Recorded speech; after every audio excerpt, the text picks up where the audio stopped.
हे कसं समजणार? महाराष्ट्र या राज्यामध्ये आपलं 100% नंबर लागू शकतो का? एमबीबीएस म्हणा, बीडीएस म्हणा, बीएमएस म्हणा, बीएचएमएस म्हणा किंवा बीयूएमएस या कोर्सेससाठी ही सविस्तर माहिती मी गौरव सांधा आजच्या व्हिडिओच्या माध्यमातून तुम्हाला सांगणार आहे. का तुम्हाला कसं कळणार का महाराष्ट्र या राज्यामध्ये 100% आपला नंबर लागू शकतो का नाही लागू शकत? बरेचसे विद्यार्थी या ठिकाणी फोन करताय, सर घरचे म्हणताय आमचा देखील स्कोर कमी आलाय. ओके, स्कोर चांगला आहे पण ऑल इंडिया रँक जास्त आली, घरचे काउन्सिलिंग करू देत नाहीये. तर कोणी पालक या ठिकाणी जर ऐकत असेल, कोणी पालक जर या ठिकाणी व्हिडिओ बघत असेल, तर पालकांना एक मोठा भाऊ म्हणून किंवा एक छोटा भाऊ म्हणून एक नम्र विनंती आहे का आपला पाल्याचा जो या ठिकाणी स्कोर आलाय ती आता काय आलेली, त्याची ऑल इंडिया रँक आलेली बघा. ओके, त्या स्कोरवरती त्याची ऑल इंडिया रँक आलेली आहे. ओके, तर त्याला काउन्सिलिंग पासून लांब नका ठेवू, कारण त्याला ऍडमिशन कुठे घ्यायचंय तर महाराष्ट्रामध्ये घ्यायचंय. त्याला देखील या ठिकाणी काय करू द्या, त्याची काउन्सिलिंग करू द्या, कारण त्याला त्याचं ऍडमिशन महाराष्ट्र राज्यात घ्यायचंय. मग तो महाराष्ट्रात कुठं हे कधी कळणार आपल्याला? ज्यावेळेस तो ह्या सीईटी सेलच्या पोर्टलवरती त्याचं देखील काउन्सिलिंग साठी रजिस्ट्रेशन करणार. जर असे कोणती पालक त्याच्या पाल्याला देखील रजिस्ट्रेशनच करू देणार नाही, तर मग बरेचसे विद्यार्थी काय होणार, काउन्सिलिंग प्रक्रियेमधून बाहेर होणार आणि जे लोक रजिस्ट्रेशन करतील त्यांनाच देखील कॉलेज मिळणार आहे. तर सर्वात पहिले जर तुमचा किती जरी कमी स्कोर असेल तर या ठिकाणी काय करा, काउन्सिलिंग मध्ये पार्टिसिपेट करा. काउन्सिलिंगचं एक वेळेस रजिस्ट्रेशन केल्यानंतर महाराष्ट्र राज्यात तुम्ही कुठं हे तुम्हाला त्यानंतर कळणार. मग 100% कसं कळणार सर का महाराष्ट्रामध्ये आमचा नंबर लागू शकतो का नाही लागू शकत? सर्वात पहिले तुम्हाला काय करायचंय, रजिस्ट्रेशन करायचं. रजिस्ट्रेशन केल्यानंतर कसं कळणार हे सविस्तरपणे सांगतोय. पण तत्पूर्वी येणाऱ्या शनिवारी आणि रविवारी, ओके, येणाऱ्या शनिवारी आणि रविवारी आम्ही पुण्यात येणार आहे. पुण्यात जे पुण्यातले लोक असतील बघा, ओके, जे आम्हाला या ठिकाणी आता बघत असतील, ज्यांना जर त्यांची काउन्सिलिंग 1 to 1 पणे करायची असेल तर तुम्ही आमच्यासोबत जोडू शकता. 1 to 1 देखील आम्ही तुमची काउन्सिलिंग करणार आहे. पुणे शहरातून असाल तुम्ही तर तुम्ही काय करू शकता, तुम्ही जर काउन्सिलिंग साठी इंटरेस्टेड असाल तर 96, ओके, 96 9690700 या व्हॉट्सअप नंबरवरती मेसेज करायचे. येत्या शनिवारी आणि रविवारी आम्ही पुण्याला असणार आहे. त्यानंतर देखील आमचा जो ऑफिस आहे छत्रपती संभाजीनगरला आहे. जे लोक छत्रपती संभाजीनगरचे असतील किंवा त्यांना छत्रपती संभाजीनगर जवळ पडत असेल तर ते लोक छत्रपती संभाजीनगरला येऊ शकता. किंवा मग येणाऱ्या शनिवारी आणि रविवारी आम्ही कुठे असणार आहे, पुण्यात असणार आहे, तर पुण्याला सुद्धा तुम्ही देखील येऊ शकता. छत्रपती संभाजीनगर मध्ये उस्मानपुरा येथे आमचं ऑफिस आहे. आपला प्रश्न होता का 100% आपला नंबर लागू शकतो हे कसं कळणार ते देखील सांगतोय. पण तत्पूर्वी जर आमच्यासोबत जॉईन करायचं असेल तर 4999 आमची फीस आहे. या फीस मध्ये काय मिळणार तर सगळी काउन्सिलिंग साठी मार्गदर्शन देखील तुम्हाला केले जाणार. ए पासून तर झेड पर्यंत पूर्ण प्रोसेस देखील तुम्हाला समजून सांगितली जाणार. पण यामध्ये आम्ही तुमचं form filling, choice filling, registration हे काहीच करून देणार नाही. सर आम्हाला ते पण येत नाही होत, ते पण तुम्हीच करून द्या. तर यासाठी वेगळा प्लॅन आहे मित्रांनो. ओके, यासाठी 7999 चा प्लॅन आहे. यामध्ये फॉर्म भरल्यापासून ते डायरेक्ट ऍडमिशन मिळण्यापर्यंत सर्व प्रोसेस नेक्स्ट स्टेप अकॅडमी करून देते.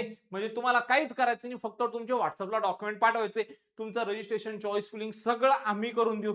जेणेकरून तुम्हाला चांगल्यात चांगल्या कॉलेजला या ठिकाणी काय होणार, अलॉटमेंट होणार. फक्त स्टेट कोटासाठी जर करताय किंवा ऑल इंडिया कोटासाठी करताय, फक्त स्टेट कोटा 7999, फक्त ऑल इंडिया कोटा 7999. नाही सर आम्हाला ना फॉर्म फिलिंग पासून तर कॉलेजमध्ये प्रवेश मिळण्यापर्यंत सगळं तुमच्याकडून करून घ्यायचंय. आणि ऑल इंडिया आणि स्टेट कोटा दोघांसाठी करायचंय. तर बघा, all state quota plus all India quota, तर यासाठी फीस असणार आहे 14,999. निर्णय तुमचा आहे, कारण ऍडमिशन तुम्हाला घ्यायचंय. आम्ही फक्त तुम्हाला मार्ग दाखवू शकतो, कसं चालायचं हे तुम्ही ठरवा. आम्ही फक्त तुम्हाला या ठिकाणी काय दाखवू शकतो, मार्ग दाखवू शकतो. आमच्यासोबत जर जुळताय तर या ठिकाणी चांगलंच देखील आम्ही तुम्हाला काय करून देऊ, कॉलेज अलॉटमेंट करून देऊ. सर्वात महत्वाचा प्रश्न होता का आपल्याला कसं कळणार का महाराष्ट्रामध्ये आपला नंबर लागू शकतो का नाही लागू शकत? तर विद्यार्थी मित्रांनो, सर्वात पहिले आपल्याला सीईटी सेलच्या पोर्टलवरती 85% कोटासाठी काय करायचंय, 85% याच्यासाठी रजिस्ट्रेशन करायचंय. रजिस्ट्रेशन केल्यानंतर काय येणार, आपली एसएमएल येणार. एसएमएल कशी असते सगळं काही शेवटपर्यंत सांगतोय, सगळं काही डिटेल मध्ये सांगतोय शेवटपर्यंत बघा, जेणेकरून तुम्हाला कळून जाणार का तुमचा नंबर लागू शकतो का नाही लागू शकत.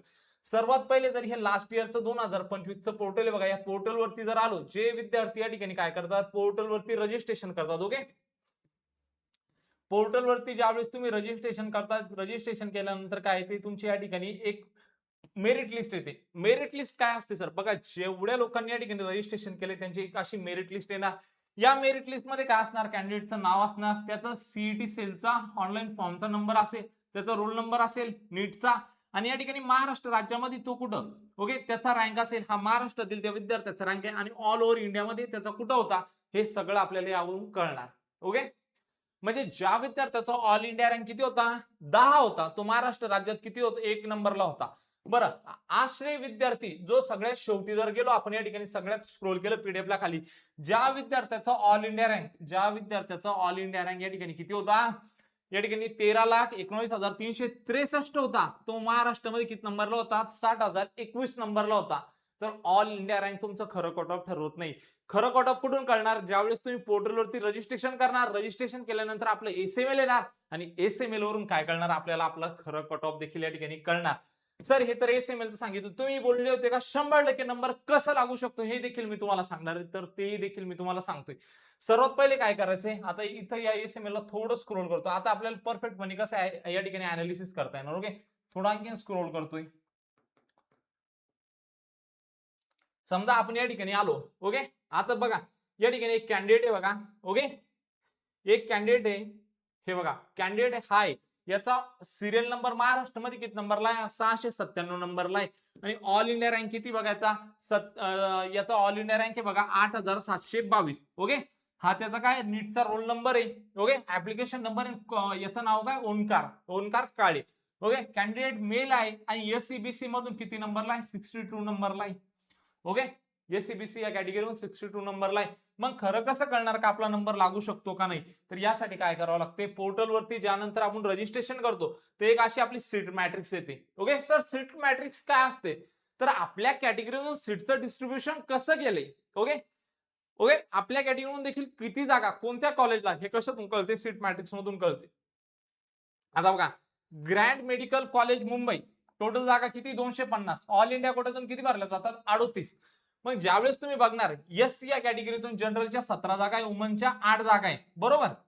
त्यानंतर इथं तुम्ही दुसऱ्या कॉलेजला बघू शकता, एससीचं लोकमान्य टिळक मेडिकल कॉलेज मुंबई, किती जागा आहे, जनरलच्या 12 आहे, वुमनच्या 7 आहे. एससी एसटी विजय NT1 NT2 NT3 OBC SCBC EWS सगळ्या कॅटेगरीचं काय यामध्ये सीट डिस्ट्रीब्युशन केलेलं आहे बघा. ओके, कोणत्या कॉलेजला किती जागा, याच्यामध्ये सगळ्यांची काय व्यवस्थित पीडीएफ असते. ओके, तर मग आपण या ठिकाणी जर थोडं स्क्रोल करत याला जर खाली घेतलं, ओके, थोडं जर आपण खाली स्क्रोल करत गेलो, तर यामध्ये सगळे कॉलेजेसचे नाव असतात ज्यांना या ठिकाणी मान्यता भेटलेली असते. मग या ठिकाणी जर आपण आलो तर बघा, आता या ठिकाणी एससीच्या किती जागा या ठिकाणी, आणि जनरलच्या 396 जागा दाखवल्या आहे. ओके, एमबीबीएस साठी जनरलच्या 396 आणि वुमनच्या 186. तर आपल्याला कसं कळणार खरोखर आपला नंबर लागू शकतो का, तर या ठिकाणी मेरिट वरती यायचंय. आता एससीबीसी कॅटेगरीतून हा कॅन्डिडेट किती नंबरला आहे, 62 नंबरला आहे, ओंकार. ओके, 62 नंबरला आहे. मग सीट मॅट्रिक्स मध्ये जायचं, सीट मॅट्रिक्स मध्ये बघायचं एससीबीसी किती जागा, बघा आता एससीबीसी ही कॅटेगरी या ठिकाणी. ओके, तर या ठिकाणी जनरलच्या 306 जागा आहे, म्हणजे ओंकारचा नंबर देखील काय या ठिकाणी 100% लागू शकतो, कारण ओंकारचा जो मेरिट आहे तो किती आलेला आहे, 62 आलेला आहे. ओके, कॅटेगरी मधून आपण कुठे हे आपण याच्यावरून अनालिसिस करू शकतो, पण जागा जर आपण बघायला गेलो तर टोटल एससीबीसी मधून जनरलच्या 306 जागा आहे, आणि या ठिकाणी फक्त गव्हर्नमेंट एमबीबीएसचं बोलतोय आपण, वुमनच्या 126 आहे, सॉरी 142 आहे. पण आपल्याला या ठिकाणी कळलंय ना ओंकारचा काय या ठिकाणी 100% नंबर लागू शकतो, कारण एससीबीसी या कॅटेगरीतून तो 62 नंबरला आहे. मग तुमच्या कॅटेगरीमधून देखील तुमचं एसएमएल किती आणि सीट मॅट्रिक्स मधून देखील जागा किती याचं जर परफेक्टपणे अनालिसिस करताय तर 100% काय कळतो आपल्याला का आपला नंबर कुठे लागू शकतो. त्यानंतर जर तुम्हाला आता हे तर कळलंय माझा नंबर कुठे लागू शकतो, पण हे कळत नाही का कोणतं कॉलेज भेटू शकतं, तर आमच्यासोबत जोडा, आम्ही देखील तुम्हाला व्यवस्थितपणे सांगू कोणतं कॉलेज लागू शकतं. सर आम्हाला तुमच्यासोबत बनी जोडायचं, पण आम्हाला माहित करायचंय कोणतं कॉलेज लागू शकतो. मग हे कसं कळणार, तर तुम्हाला सिम्पली काय करायचंय, नेक्स्ट स्टेप अकॅडमी असं सर्च करायचंय. ओके, नेक्स्ट स्टेप ज्यावेळेस तुम्ही नेक्स्ट स्टेप अकॅडमी असं सर्च करणार. ओके, नेक्स्ट स्टेप अकॅडमी यावेळेस जसं तुम्ही सर्च करणार गुगल वरती जायचंय, नेक्स्ट स्टेप अकॅडमी असं सर्च करायचंय. पहिली वेबसाईट आहे बघा, याच्यावरती क्लिक करायचंय. ओके, पहिली वेबसाईट याच्यावरती क्लिक करायचंय, थोडं खाली स्क्रोल करा. आमचं देखील या ठिकाणी आमचं काय हा पोर्टल आहे, प्रीडिट कॉलेज वरती जायचंय. ओके, तुमचं ऑल इंडिया रँक, तुमचं नीटचा स्कोर आणि कॅटेगरी चूज करायची, प्रीडिट माय कॉलेज करायचं, कोणतं कॉलेज लागू शकतो 100% कळणार. दिलेली माहिती आवडली असेल तर चॅनलला सबस्क्राईब करायचंय, लाईक करायचंय, तुमच्या मित्रांना शेअर करायचंय. भेटूया अशाच एक मोर इन्फॉर्मेटिव्ह व्हिडिओ मध्ये.